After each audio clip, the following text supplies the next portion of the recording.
Assalamualaikum warahmatullahi wabarakatuh. Alhamdulillahi Rabbil alamin. Wassalatu wassalamu ala asrofil anbiya'i wal mursalin wa ala alihi washabihin ajmain, amma ba'du.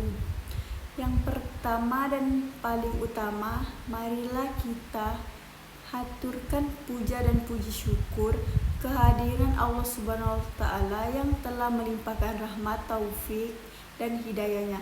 Tak lupa salawat serta salam semoga senantiasa tercurah kepada junjungan kita Nabi besar Muhammad Sallallahu Alaihi Wasallam beserta keluarga, sahabat, para pengikutnya hingga akhir zaman. Perkenalkan, nama saya Najwa Baby Ananda Barzua. Saya akan membahas teori masuknya Islam ke Nusantara. Baiklah, di sini saya akan menjelaskan tentang teori masuknya Islam ke Nusantara. Para sejarawan memiliki beberapa teori utama mengenai kapan dan dari mana Islam pertama kali datang ke kepulauan Indonesia. Teori-teori ini tidak saling menindakkan Islam. Kemungkinan besar datang dalam beberapa gelombang dari berbagai tempat. Yang pertama ada teori Gujarat atau India. Teori ini berpendapat bahwa Islam masuk ke Nusantara pada abad ke-13 Masehi dan dibawa oleh para pedagang Muslim dari Gujarat, India. Tokoh pendukung Snow Hargronje dan Jepinjenepal. Bukti batu nisan.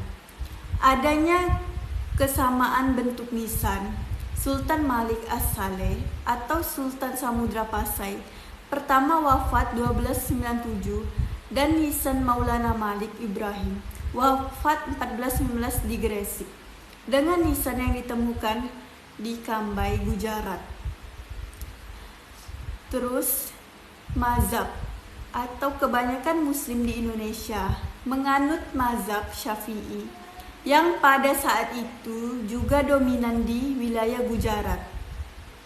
Terus yang kedua ada teori Mekah atau Arabia.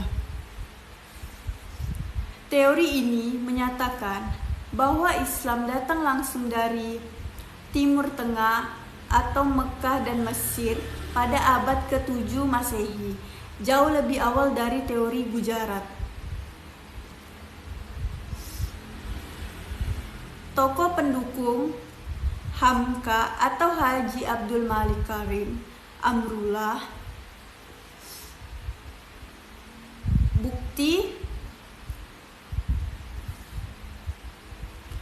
catatan sejarah adanya perkampungan pedagang Arab di Barus atau Sumatera Utara yang sudah ada sejak abad ke-7 yang diyakini sudah memeluk Islam.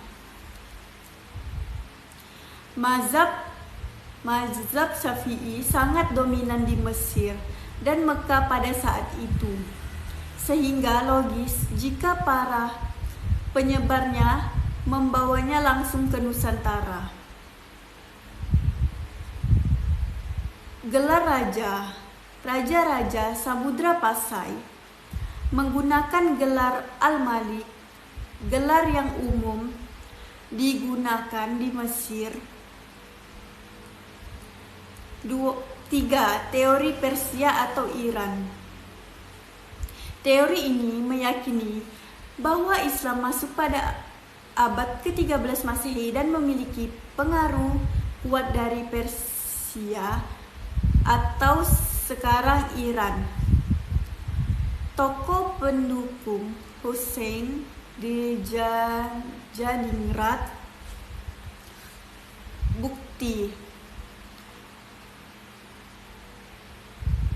tradisi budaya, adanya kesamaan tradisional budaya seperti perayaan 10 Muharram, Asyura untuk memperingati wafatnya Husain bin Ali di beberapa daerah di Indonesia.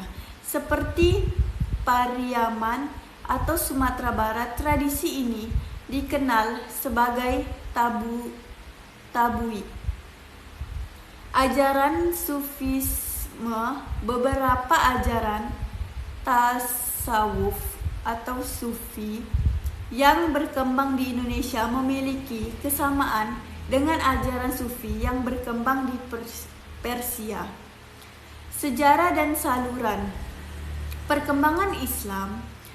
Setelah masuk Islam tidak langsung menyebar begitu saja. Proses penyebarannya, Islamisasi, berlangsung selama berabad-abad melalui berbagai saluran secara damai. Saluran-saluran Islamisasi. 1. Perdagangan ekonomi. Ini adalah saluran paling awal. Para pedagang Muslim dari Arab, Persia, dan Gujarat datang ke pelabuhan utama seperti di pesisir Sumatera, Jawa, dan Maluku. Mereka tidak hanya berdagang tetapi juga berinteraksi dengan penduduk lokal. Banyak dari mereka yang tinggal dan membentuk perkampungan Muslim disebut pekojan. Sikap dan kejujuran mereka dalam berdagang menarik simpati penduduk setempat. 2. Perkawinan atau sosial.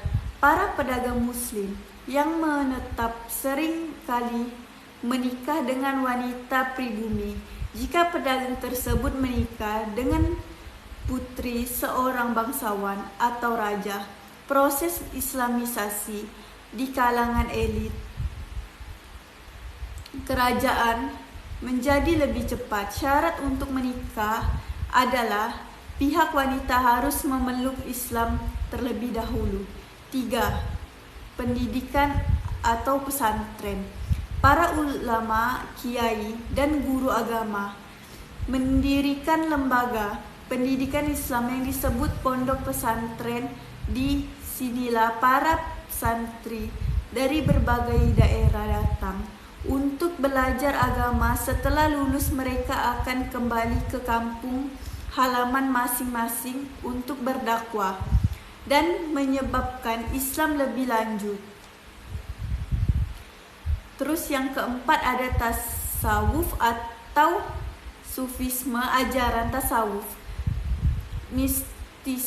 Mistisisme Islam sangat berperan penting terutama di Jawa. Ajaran ini disampaikan dengan bahasa yang mudah dipahami dan disesuaikan dengan alam pikiran masyarakat lokal yang sebelumnya kenal dengan kepercayaan mistis Hindu atau Buddha. Ajaran ini lebih menekankan pada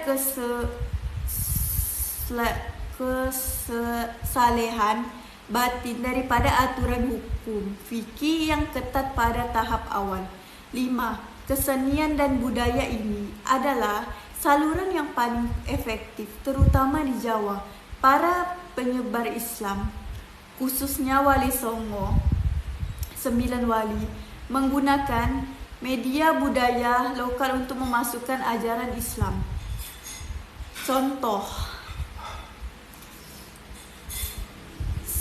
Sunan Kalijaga menggunakan wayang kulit dan gamelan sebagai media dakwah. Ia menciptakan lakon-lakon wayangnya yang disisipi nilai-nilai Islam seperti jimat kalimasada yang merupakan adaptasi dari kalimat syahadat. Sunan Kudus menggunakan arsitektur Menara Masjid Kudus adalah contoh akulturasi percampuran budaya antara arsitektur Hindu, Jawa dengan Islam.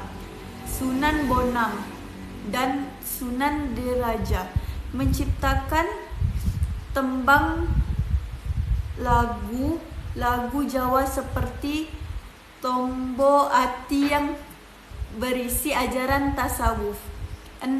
Politik kerajaan. Ketika seorang raja atau penguasa memeluk Islam, rakyatnya akan cenderung mengikuti kerajaan, kemudian mengubah coraknya menjadi kesultanan Islam. Kekuatan politik digunakan untuk memperluas wilayah sekaligus menyebarkan agama. Baiklah, sekian penjelasan saya tentang teori masuknya Islam ke Nusantara. Mohon maaf jika ada kesalahan kata atau kesalahan penyampaian. Saya ucapkan terima kasih. Wassalamualaikum warahmatullahi wabarakatuh.